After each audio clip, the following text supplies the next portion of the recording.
খেলা চলছে বিশ্বজুড়ে। ফুটবল, ক্রিকেট ছাড়াও খেলার রয়েছে এক দীর্ঘ ফর্দ।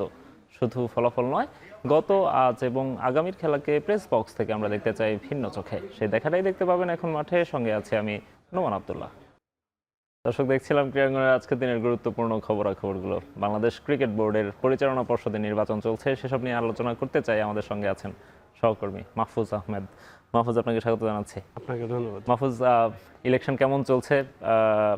আমরা মোটামুটি অনেকটা অনুমান করতে পারছিলাম যে এই ধরনের একটা নিরুত্তাপ নির্বাচনই হবে, কারণ আগে থেকেই ভোট নিয়ে কথা চলছিল।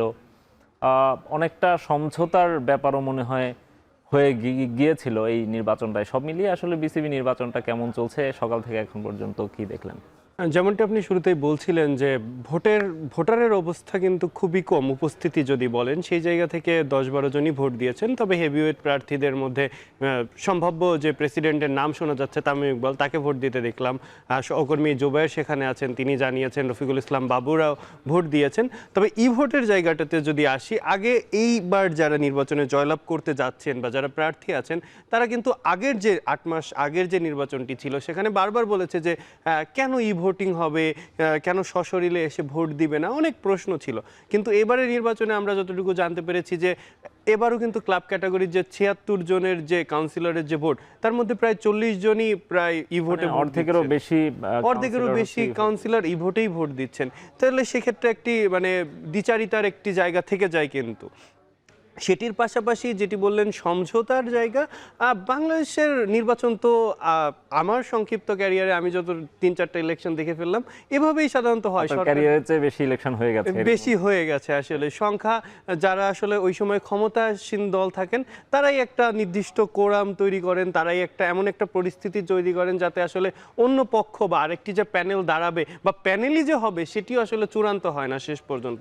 সেই জায়গা থেকে যদি এখন দেখি, 10 জন, আমাদের তো 3টে ক্যাটাগরি থেকে পরিচালক আসেন, জেলা এবং বিভাগ পর্যায় থেকে 10 জন নির্বাচিত হন। তার মধ্যে 7 জনই কিন্তু অলরেডি বিনা প্রতিদ্বন্দ্বিতায় নির্বাচিত হয়ে গেছেন। ক্যাটাগরি সি থেকে 1 জন নির্বাচিত হবেন, ওনার বিপরীতে কেউ দাঁড়াননি, তিনিও বিনা প্রতিদ্বন্দ্বিতায় জিতে গেছেন। সবথেকে হাই ভোল্টেজ যেটি, সবথেকে বাংলাদেশ ক্রিকেটের যে বিশাল আলোচনা, সেই ক্লাব ক্রিকেটের যে 12 জন কাউন্সিলর, তার মধ্যে সবাই বলছেন 16 জন আছেন, 12 জন জিতবেন। তবে আশেপাশে গুঞ্জন, যেরকমটি বলছেন নিরুত্তাপ নির্বাচন কিংবা আনুষ্ঠানিকতার অপেক্ষার যে নির্বাচনটা দেওয়া হয়, নির্বাচন দিতে হবে তাই নির্বাচন দেওয়া, এমনটি অনেকের যে 16 জন দাঁড়িয়েছেন, এই 16 জনের মধ্যেও 12 জন কারা হবেন এটাও অনেকটাই নিশ্চিত। 10 জন তো সব, এমনটি শোনা যাচ্ছে যে 10 জন তো সুনিশ্চিত। 2টি জায়গায় যে 4 জন প্রতিদ্বন্দ্বী রয়েছেন, তার মধ্যে এখন এইখানে ইলেকশনটা আপনি বলতে পারেন যে গত ইলেকশনেও তো 9 জন বিনা প্রতিদ্বন্দ্বিতায় নির্বাচিত হয়েছিল।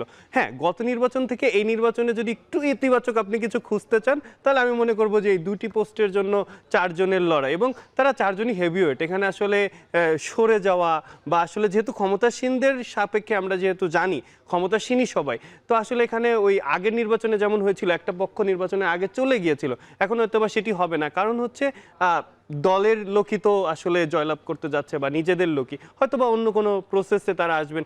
আরও দুটি, আর একটু লেন্দি করছি, আরও 2টি পরিচালক কিন্তু আসবেন এনএসসি থেকে, সেখানেও কিন্তু আসলে সুযোগ থেকে যায়, যদিও বা ভোটের রাজনীতিতে হেরে যান। হ্যাঁ, এটা বিষয়টা হচ্ছে মাহফুজ, যে ইলেকশনটা হচ্ছে এখানেই আমরা সিলেকশনের একটা ছোঁয়া দেখছি। আর বাকি যে 2টির কথা আপনি বলছেন জাতীয় ক্রীড়া পরিষদ থেকে আসবে, তারা তো এমনিতেই সিলেকশন প্রসেসেই আসবে। মাহফুজ, আমরা আপনার কাছে আরো আলোচনা করব, আপনার কাছে আমরা আবারও ফিরবো। তার আগে আমরা একটু সহকর্মী জুবায়ের কাছে যেতে চাই। জুবায়ের, সকাল থেকে আপনি নির্বাচনটা দেখছেন, কেমন নির্বাচন দেখছেন? আসলে আমেজটা কেমন? কাউন্সিলররা আসছেন কিনা? ভোট গ্রহণ কেমন চলছে?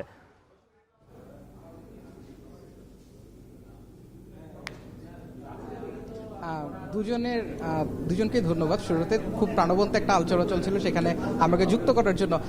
যেমনটা বলছিলেন যে 39 জন যখন ভোট দিয়ে দেন, তখন আসলে কিন্তু আমেজটা অনেকখানি কমে আসে। সুতরাং এই জায়গাটাতে যদি বলা চলে যে ভোটিং এর পরে যেই ব্যাপারটা ছিল, সেটাতে অ্যাকচুয়ালি বিসিবির এবারের ইলেকশনটা কিছুটা হলেও ঢিমে তালে চলছে। প্রথম 2 ঘন্টায় কেবল 2টি থেকে 4টি ভোট পড়েছিল। সুতরাং বোঝা যাচ্ছে খুব যেভাবে অ্যাকচুয়ালি প্রত্যাশিত যে আমেজটা ছিল, সেই আমেজটা কিন্তু সেভাবে প্রত্যাশিতভাবে দেখা যায়নি কোনোভাবেই। তারপরও বলতে হয় যে একটা নির্বাচন হচ্ছে বিসিবিতে এবং সেটাতে মানুষজন যারা কাউন্সিলর যারা আছেন তারা অ্যাকচুয়ালি স্বতঃস্ফূর্তভাবে অংশগ্রহণ করার চেষ্টা করছেন। আমরা গতকালই সিটি ক্লাবের যিনি কাউন্সিলর ছিলেন মইনুল হক তিনি একটা কথা বলেছিলেন আমাদেরকে যে কেউ যদি ঢাকায় থেকে থাকেন তবে তার উচিত ভোটের পরিবেশটাকে সুন্দর করার জন্য অবশ্যই নির্বাচনের দিন ভোট কেন্দ্রে গিয়ে ভোট দেওয়ার কথা। এই জায়গাটাতে সম্ভবত বিসিবির এবারের ইলেকশনে সবচেয়ে বড় ঘাটতির জায়গা, যেখানে 8 জন যখন বিনা প্রতিদ্বন্দ্বী নির্বাচিত হয়ে যায়, জেলা থেকে যারা ক্রিকেটের তৃণমূল পর্যায়ে যারা ক্রিকেটার তৈরি করেন যেসব সংগঠকরা, তাদের কিন্তু অ্যাকচুয়ালি আর এদিকটায় আসার সুযোগ থাকে না। তখন খুলনা এবং বরিশাল বিভাগের বাইরে কাউকে আমরা সেভাবে তাদের আসার প্রয়োজন হচ্ছে না। সুতরাং ক্রিকেটারদের সংগঠকদের যে একটা মিলন মেলাটাও নির্বাচনটা হয়ে ওঠে সেটা কিন্তু সেভাবে হচ্ছে না। তারপরও কিছু কাউন্সিলর আসছেন, কিছু চেনা মুখকে দেখা যাচ্ছে, অন্তত ঢাকার যারা সংগঠক বলে আমরা যাদেরকে চিনি, আর রফিকুল ইসলাম বাবুর কথা যেমনটা বললেন, তিনি বেশ ভেটারান একজন সংগঠক ক্রিকেটের জন্য, তাদেরকে আমরা দেখলাম যে তারা আসছেন, তারা ভোট দিচ্ছেন। ঢাকার এটা অনেকটা ঢাকার ক্রিকেটের একটা মিলন মেলা হয়ে উঠেছে আজকের এই নির্বাচনটা। তারপরও একটা নির্বাচন হচ্ছে, সেই নির্বাচন থেকে আগামী 4 বছরের জন্য বাংলাদেশ ক্রিকেটের হর্তাকর্তা কারা হবেন সেটা একটা নির্ধারিত হবে। বিকাল 4টা পর্যন্ত ভোট গ্রহণ হোক, তারপরে সন্ধ্যা নাগাদ আমরা জানতে পারবো কোন 25 জন আগামী 4 বছরের জন্য বাংলাদেশ ক্রিকেটের ভবিষ্যৎ নির্ধারণ করবেন। ধন্যবাদ জুবায়ের আমাদের সঙ্গে যোগ দেওয়ার জন্য। জুবায়ের একটা মজার ব্যাপার বলেছেন, সেটি হচ্ছে যে এই যে ইলেকশনটাকে কেন্দ্র করে সারা দেশের যারা ক্রিকেট সংগঠকরা ছিলেন তাদের সবার একটা মিলন মেলার মতো পরিস্থিতি তৈরি হতো আগের ইলেকশনগুলোতে আমরা দেখেছি। যেহেতু বিনা প্রতিদ্বন্দ্বিতায় নির্বাচিত হয়ে গেছেন জেলা ক্রীড়া সংস্থার, বিভাগীয় ক্রীড়া সংস্থার প্রতিনিধিদের বেশিরভাগই মাত্র 3টা আসনে হচ্ছে বা 3টা পদে হচ্ছে সেখানে ইলেকশন হচ্ছে। সুতরাং বেশিরভাগ জেলা বা বিভাগীয় ক্রীড়া সংস্থার লোকজনদেরকে, কাউন্সিলরদেরকে কিন্তু এখানে আসতে হয়নি। সুতরাং এইটাও তো ক্রিকেট বোর্ড মিস করলো যে এই যে সংগঠকদেরকে তাদের একদিন পাওয়া, তাদের একসঙ্গে বসা, দেখা সাক্ষাৎ হওয়া, মিলন মেলার মতো যে ব্যাপারটা আমরা বারবারই বলছি, সেটিও তো হলো না। সেটি তো হলোই না। যে দুটি জায়গায় ইলেকশন হচ্ছে আপনি যদি সেখানের প্রার্থী তালিকাও দেখেন তাহলেও দেখবেন সেখান থেকেও আসলে ভোটার আসাটা খুবই ডিফিকাল্ট। বরিশালে যে দুজন আছেন, বরিশালে লড়ছেন মিজানুর রহমান, তিনি ফরচুন বরিশালের স্বত্বাধিকারী, তিনি সরকারের দলীয় সাথেও হোক, বিসিবির যে সম্ভাব্য প্রেসিডেন্ট হবেন তার সাথেও তার বেশ সক্ষতা আছেন। তার যে অপোনেন্ট তিনিও কিন্তু সরকার দলীয় রাজনীতির সাথে সংযুক্ত। তো সেখানেও কিন্তু আসলে খুব একটা রেষারেষি দেখা যাচ্ছে না। দুটি পদ থেকে একজন নির্বাচিত হবেন, যিনি নির্বাচিত হবেন তিনি আসলে সরকার দলীয় থেকেই আসবেন। আপনি যদি খুলনার দিকেও তাকান, সেখানে দুটি পোস্টের জন্য লড়ছেন 3 জন, 3 জনেরই পরিচয় কিন্তু রাজনৈতিক পরিচয়। এখানে যেটি আসলে হচ্ছে যে তাদের জন্য যে ভোটার আসবেন বা আসলে ভোটারের উপস্থিতি বাড়বে সেটিও একটি সমস্যা। যেমনটি আপনি বললেন যে উৎসব মুখর, আমরা যদি আগের নির্বাচনটার দিকে তাকাই, একটি 5 তারকা হোটেলে যে নির্বাচনটি হয়েছিল সেখানে কিন্তু মানে যতই অভিযোগ থাক সেখানে কিন্তু সাংবাদিকদের প্রবেশাধিকার ছিল, তারা নিজেদের মতো নিউজ কভার করতে পেরেছেন, অনেকে এসেছেন, ইভেন রেজাল্টের সময়ে বিভিন্ন জন বিভিন্ন জয়ের পরে তাদের অভিব্যক্তি প্রকাশ করেছেন। এবার কিন্তু নির্বাচনের আগে এটিও আমাদেরকে বলে দেওয়া হয়েছে যে সাংবাদিকদের আলাদা করে একটি জায়গা জোন করে দেওয়া হয়েছে, সেই জোনেই তারা থাকবেন, লাইভ টেলিকাস্ট দেখতে পারবেন, লাইভ টেলিকাস্ট দেখে এবং 4টা পর্যন্ত ভোট হবে, 6টার দিকে হয়তো বা ফলাফলটি দিয়ে দিবেন। কিন্তু এই যে আমাদের যে সহকর্মীরা সেখানে গিয়েছেন তাদের মধ্যেও তো একটা নির্বাচন মানেই তো একটা উত্তাপ। এই যে নিউজটা কভার করা, কে ভোট দিলেন, ভোটের পরিস্থিতি কেমন, এটি যে ফার্স্ট হ্যান্ড এক্সপিরিয়েন্সটা নেওয়া দেশের আমজনতা, ক্রিকেট বোর্ডের নির্বাচন কিন্তু অনেক উপভোগ্যকর বিষয় মানুষের কাছে। তো সেই বিষয়টা কিন্তু সাধারণ মানুষ মধ্যে অনেক আগ্রহ তাকিয়ে থাকে যে আসলে ক্রিকেট বোর্ডের নীতি নির্ধারণী পরিচালনা পর্ষদে বা নীতি নির্ধারণী পর্যায়ে কারা আসছেন এবং তারা কেমন, সেই সব জাজমেন্টও কিন্তু সমর্থকরা বা যারা ক্রিকেটটা দেখেন, ক্রিকেট পাগল মানুষ যারা আছেন তারা কিন্তু করে থাকেন। সুতরাং তাদেরকেও অনেকটা বঞ্চিত করা হয়েছে বলেই আমার কাছে মনে হয়। মাহফুজ, আমরা আপনার কাছে আবারও ফিরবো, তার আগে ছোট্ট একটা বিরতি নিব। এখন মাঠে নিচ্ছে একটা বিরতি, ফিরছি একটু পরেই।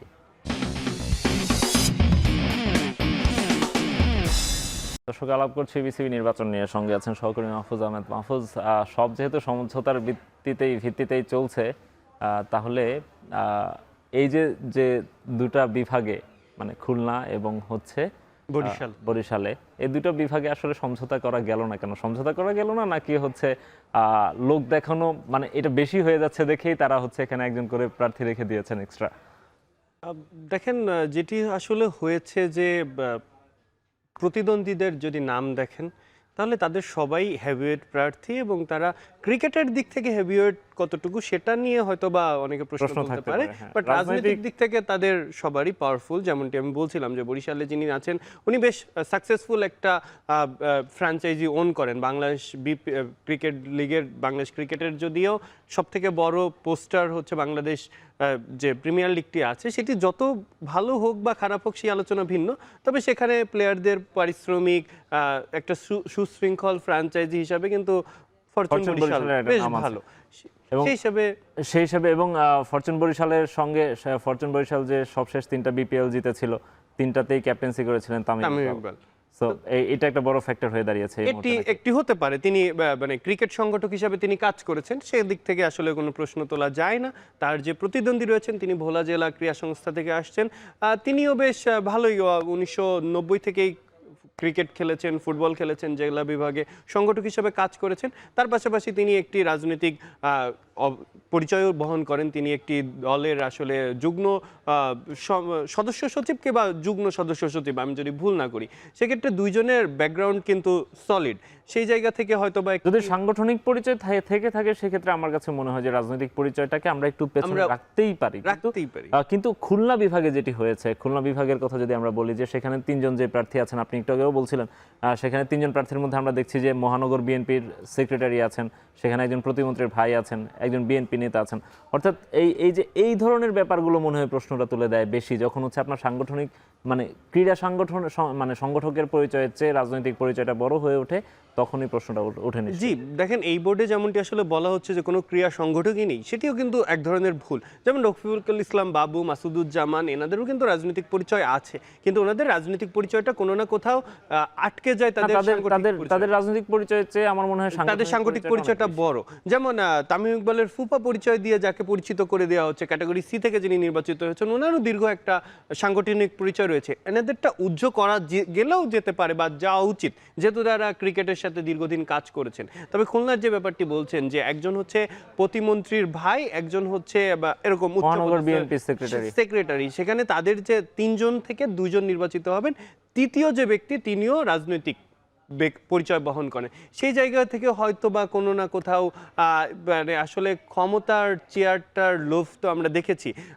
এমনটা নয় যে এই লোভটা এখন শুরু হয়েছে, 2 বছর আগে ছিল, এমন নয়। বাংলাদেশের ক্রিকেটের বা বাংলাদেশের রাজনীতির প্রেক্ষাপটে এমনটিই দেখা যায় যে যখন যে দল ক্ষমতায় আসে তারা তাদের শক্তিটি স্থাপন করতে চায়। সেই জায়গা থেকে হয়তো বা কেউ একজন এখন অবধি রাজি হননি, বা যেটি সমঝোতা বলা হচ্ছে সেটি হয়তো হয়নি, বা আপনি যেভাবে বলছেন সেটিও হতে পারে যে নির্বাচন তো আসলে হওয়া উচিত। সেটাই মাহফুজ, আপনি বলছিলেন যে রাজনৈতিক দলগুলো সবসময় বাংলাদেশের ক্ষমতার চেয়ারে যারাই থাকেন তারাই তাদের পছন্দের লোকগুলোকেই এই ধরনের প্রতিষ্ঠানগুলোতে, বিসিবিতে বা অন্যান্য ফেডারেশনগুলোতে বসানোর চেষ্টা করে থাকেন। তবে আমরা যেহেতু এটা পরিবর্তিত বাংলাদেশে আছি, পরিবর্তন দেখতে চেয়েছিলাম, সেটি হয়তো এই সরকারের সময়ে বা এই যে কমিটিটা আছে তারা হয়তো সেটির প্রমাণ বা স্বাক্ষর রেখে যেতে পারতেন। আমরা আবার আলোচনায় আসবো মাহফুজ, তার আগে আরেকটা বিরতি দিন যাব। এখন মাঠে নিচ্ছি আরও একটা বিরতি, ফিরছি একটু পরেই।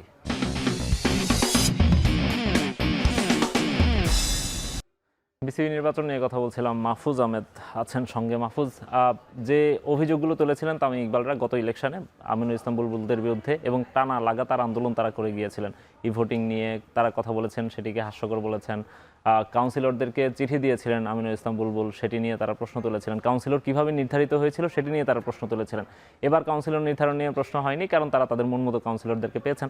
ই ভোটিং বিতর্ক এবারও হয়েছে, ই ভোটিং কাউন্সিলররা নিজেদের ইচ্ছা মতো করেছেন। গঠনতন্ত্রে এই সুযোগগুলো আছে দেখেই তারা এই সুযোগগুলো নিয়েছেন, যেই সুযোগটা আমিনুল ইসলাম বুলবুলও নিয়েছিলেন, তাকে টেনে হিচড়ে নামানো হয়েছিল। এখন যে কমিটিটা আছে তারা ইলেকশনটা করছে, একই বিতর্কগুলোকে সঙ্গী করেই তাদেরকে অ্যাকিউজড করবে কে? দেখেন, বাংলা এই যেটি বলছিলাম যে গত 2 বছরে প্রায় 4টির মতো সভাপতি চেঞ্জ হয়ে গেছে, ইলেকশন হয়ে গেছে 2টি। সেই জায়গা থেকে আসলে এটি খুব কমন একটা প্র্যাকটিস আমাদের দেশে।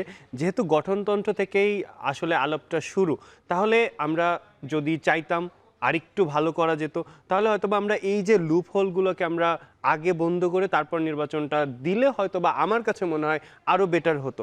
কারণ এই একই প্রশ্ন কিন্তু এই বোর্ডের এগেনস্টে নেক্সট কোনো একটা বোর্ড কিন্তু দাঁড়িয়ে যেতে পারে, যে তারা বলতে পারে যে এই ক্ষেত্রে এটা না হয়ে এভাবে হলো না কেন।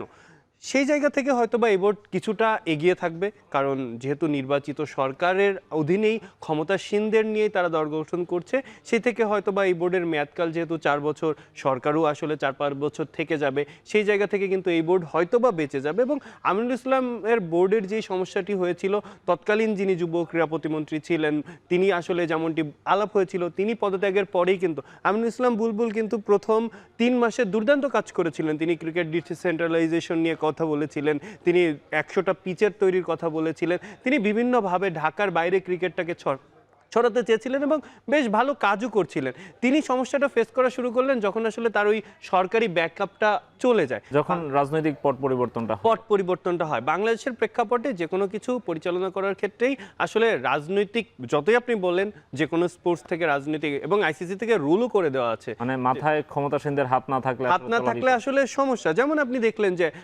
বুলবুল ইসলাম তো বহুত চেষ্টা করেছেন এই ক্লাব ক্রিকেটটাকে মাঠে নামানো, কিন্তু ডিপিএল কি মাঠে নেমেছে? যখনই রাজনৈতিক পট চেঞ্জ হয়েছে, নতুন একটি বিসিবি বোর্ড এসেছে, তার 1 সপ্তাহের মধ্যে আমরা দেখতে পেয়েছি সবগুলো ক্লাব খেলার জন্য রেডি হয়ে গেছে। সেক্ষেত্রে হয়তো বা তামিম ইকবাল, মানে আপনি যদি একটা বোর্ডকে ডিসেন্ট্রালাইজড করে দিতে চান, তাকে যদি আসলে আপনি একদম ভেঙে দিতে চান বা নষ্ট করে দিতে চান, সেক্ষেত্রে আপনার মেইন স্ট্রং জোনই হচ্ছে এরকম। আপনি ক্লাবগুলোকে আটকে রাখতে পারেন, আপনি প্লেয়ারগুলোকে জিম্মি করতে পারেন, যেমনটি ইতিপূর্বে হয়েছে। কিন্তু হয়তোবা এই বোর্ড সেটি ফেস করবে না, কারণ আমরা দেখেছি সরকার দলীয় অনেকেই আছেন এই বোর্ডের সাথে সংযুক্ত হতে যাচ্ছেন, হয়তো কিছুক্ষণ ফলাফলের অপেক্ষা।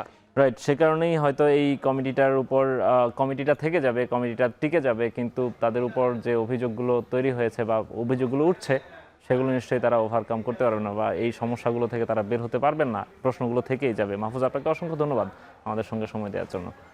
শেষ করছি এখন মাঠের আজকের আয়োজন। সবাইকে এতক্ষণ সঙ্গে থাকার জন্য ধন্যবাদ।